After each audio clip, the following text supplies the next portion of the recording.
آج ہم حضرت نظام الدین اولیاء رحمتہ تعالی علیہ کا ایک ایسا واقعہ بتانے جا رہے ہیں جسے سن کر آپ حیرت اور وجد کے سمندر میں ڈوبتے جائیں گے۔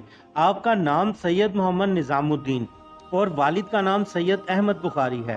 آپ کے القابات نظام اولیاء، محبوب الہی، سلطان الذخائر، سلطان اولیاء ہیں۔ آپ کی ولادت 1237 عیسوی میں ہوئی تھی۔ حضرت نظام الدین اکثر ایک جملہ کہا کرتے تھے کہ ہم سے تو دھوبی کا بیٹا ہی اچھا ہے، ہم سے تو اتنا بھی نہ ہو سکا، اور یہ کہہ کر اکثر غش کھا جاتے۔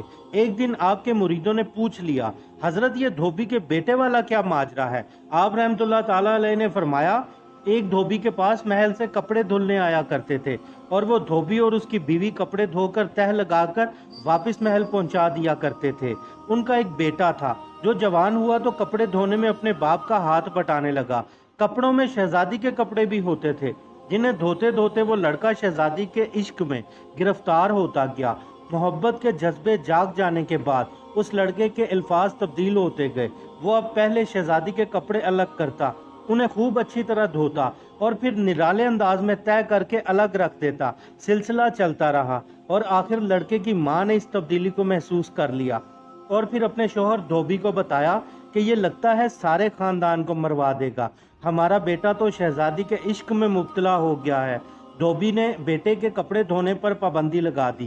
ادھر جب لڑکا محبت کے زیر اثر محبوب کی خدمت بجا لاتا رہا تو تب تک ٹھیک رہا، مگر جوں ہی محبت کی خدمت سے ہٹایا گیا تو وہ لڑکا بیمار پڑ گیا اور چند دن بعد دل پھٹنے سے مر گیا۔ ادھر کپڑوں کی دھلائی اور طے کا انداز بدلا تو شہزادی نے دھوبی کو محل بلا لیا اور پوچھا کہ میرے کپڑے کون دھوتا ہے؟ تو دھوبی نے جواب دیا، شہزادی میری بیوی دھوتی ہے۔ شہزادی نے پوچھا، پہلے کون دھوتا تھا؟ تو دھوبی نے کہا، میری بیوی ہی دھوتی تھی۔ شہزادی نے دھوبی کی بیوی کو بھی محل بلا لیا اور اسے کہا، اس کپڑے کو طے کرو، مگر جب اس سے وہ کپڑا ویسے طے نہ ہوا تو شہزادی نے ان کو ڈانٹا کہ تم لوگ جھوٹ بولتے ہو، سچ بتاؤ ورنہ کڑی سزا ملے گی۔ اب ان کے پاس کوئی دوسرا راستہ نہیں تھا اور بیٹے کے غم سے دل بھرا ہوا تھا، تو دھوبی کی بیوی زاروں کے تار رونے لگ گئی اور سارا ماجرا شہزادی کو سنایا۔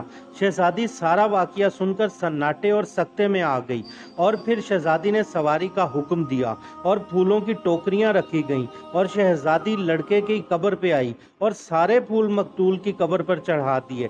پھر زندگی بھر شہزادی کا یہ معمول رہا کہ لڑکے کی برسی پر وہ قبر پر پھول چڑھانے ضرور آتی۔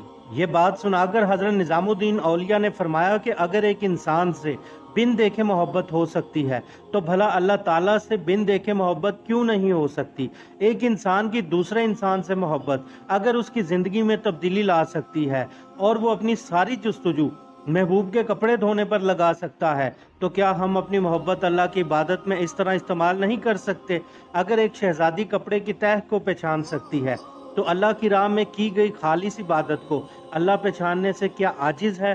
حضرت نظام الدین اولیاء نے فرمایا کہ وہ دھوبی کا بچہ اس لیے کامیاب ہے کہ اس کی محبت کو قبول کر لیا گیا، جبکہ ہمارے انجام کا کوئی پتہ نہیں، قبول ہوگا یا منہ پہ مار دیا جائے گا۔ اللہ جس طرح نماز روزے کا مطالبہ کرتا ہے اسی طرح محبت کا تقاضا بھی کرتا ہے۔ اور پھر فرمایا، اللہ کی قسم اگر نمازیں نہ ہوتی تو ہمارے دل بھی ایسے پھٹ جاتے جیسے دھوبی کے بچے کا دل پھٹ گیا تھا۔